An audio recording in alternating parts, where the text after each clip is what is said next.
I've gotten to know some of you. I was up to help out in the special election that we just had. Unfortunately, we didn't prevail there. But I'm running for the 21st Congressional District. Elise Stefanik is not running for governor or for Congress. And it's my intention, I've announced on November 20th, I announced in my hometown of Gloversville, New York, is where I was born and raised. How much time do I got, Chairman? I don't want to. You're good. 2-3 minutes? Yeah. 5 minutes? Yeah. Okay. Daniel, you have the hook for me. Yeah, you don't. No one gives me the hook for giving the hook. I'm too long. I was born and raised in Gloversville High School, class of '86. Went off to school, took ROTC, joined the Marine Corps, ended up staying in the Marines for 24 years. I was an infantry officer, strategic planner. I did all sorts of good things in the Marine Corps. 6 deployments, 4 operational deployments, 3 tours in Afghanistan. My wife and I got married in 1997.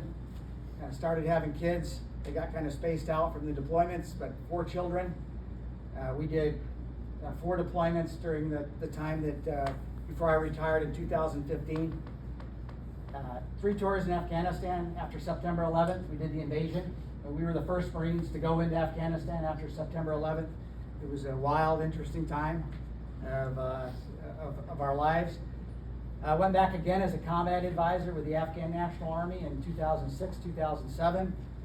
Went back again in 2011, 2012, working at the headquarters in Kabul, Afghanistan. So I saw that war and watched it get flushed in 2021 with a precipitous withdrawal. Had a great time in the Marine Corps, but 4 kids. My wife and I wanted to get out. We moved back home to my hometown. We bought a farm, an old farm there. Took some time fixing it up, moved back, built a house on the farm. My dad was a builder. My whole family were builders.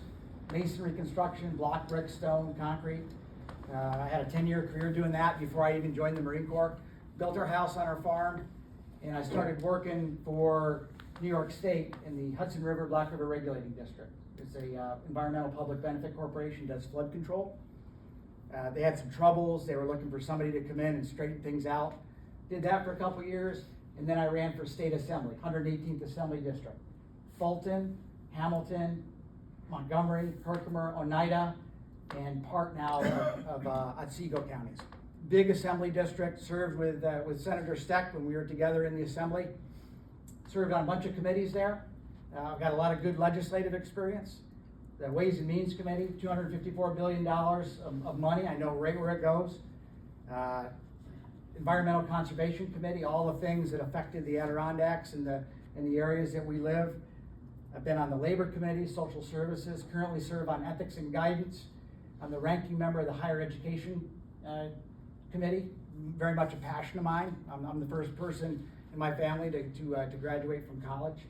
So my time in the assembly has been well spent. I'm the chairman of the conference, so I'm the person that kind of keeps law and order when we're in Albany amongst all of our colleagues, I guess you could say.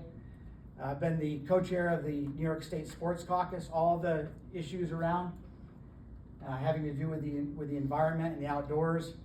I've been the chair of our Republican Policy Committee. Well, we put together all the policy.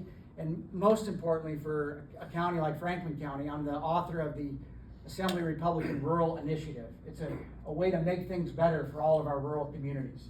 We've been, for too long, since we lost the Senate in 2018, money has been sucked into New York City. And I can actually prove it with comptroller figures and data sort of thing. I say all that because what I want to do is I want to take that sort of level of commitment and experience and take it to Washington, D.C. I call it our voice, our values. Take it right down to Washington, D.C. And I know some of you a little bit. I hope to get to know all of you a lot, to be present and to be representative and to listen to what's going on, think about what the issues are, and then take the appropriate action. But that's, in my mind, that's pretty straightforward stuff in Washington, D.C. these days. A lot of it's about the budget. So I did Pentagon budgeting, where I understand where money goes and how you spend it in Washington. But I've also done the Ways and Means stuff here in New York State. I know where all the dollars go in New York State as well as New York City. And I'm very worried because we got Mamdani down there in New York City, and I served with him in the assembly for 5 years, and he's worse in reality than he appears on paper and he appears on TV. And I don't mean that as rhetoric. New York City is headed for a crisis, and one of the best ways that we'll be able to stop that is to actually how the interface goes with federal spending and how it works with New York. And I know a lot about that, particularly Medicaid spending, and how we're gonna be able to manage our budgets going forward. I also have some national security experience that I can use on maybe one of the committees in Washington DC, if that's where they were, if I were to be elected, then that would be what I would do. But my goal is to represent all of you. I'm a conservative Republican. I'm the only Trump appointed person in this race. I was appointed by President Trump to the President's Commission on White House Fellows. That was in 2018. I served until the end of the administration when I was fired by Joe Biden on his first day. That was because I had worked for George W. Bush as a White House Fellow in 2003, 2004 at the U.S. Department of Energy. So I'm from Gloversville, I'm from the Mohawk Valley, I'm from the North Country, I'm from the Adirondacks, that's where I grew up. But I have some affinity and experience for budgeting in Washington, D.C., and policy, and now I've got some good legislative experience where I think on day one, I could be a good representative for all the folks. And it's a lot of hard work. This whole process, it's a year-long job interview. I'm doing it with gladness in my heart and going for it, sort of thing. For me, it's the next mission of what I want to do in my professional endeavors, my professional career, is to represent all of you in Washington, D.C. So, probably should leave some question time for folks. I'm really passionate about it, in case you haven't. I'm very excited about it, but I'm a very serious person when it comes to this sort of thing. And I take the role and the job very seriously. And I like to think that I can listen, think, and act, and get to know everybody here in Franklin County. And that's why I'm asking for your endorsement tonight, and why I would ask for your help in getting on the ballot with petitions. I'm a committee person in the town of Johnstown and Fulton County on the Republican Committee. I go out and I do door-to-door, I do events, you name it, sort of thing. So I know a little bit of what the committee does, but I need your help, I need your support, and I'm asking you for your vote tonight. So with that, I guess I'd turn over to questions, Chairman. Please. Colonel, just one quick question. I don't want a general, but a specific. Yes. You went to Washington, D.C. What specifically do you feel that you're qualified to immediately start doing that? So, directly to your point, the House Armed Services Committee controls all of the money for the Department of Defense. It's pushing $1 trillion of spend each year. Our national debt, at almost $40 trillion, has almost $1 trillion of interest each year. We need to reduce that amount of debt so we can invest that money. With my Marine Corps experience, I graduated from the Eisenhower School, it's National Defense University. It's a Master of Science in National Resource Management. Big deal. But I actually know what the defense budget and the process is.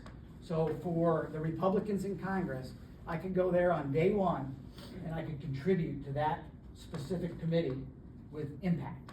And to know, okay, this is where we are, this is where we want to go, this is the money that we're going to get to it, and this is the programs we're going to spend it on, this is how we're going to take care of our troops, this is how we're going to provide for the common defense. I think I can do that pretty well, right from Jump Street. Colonel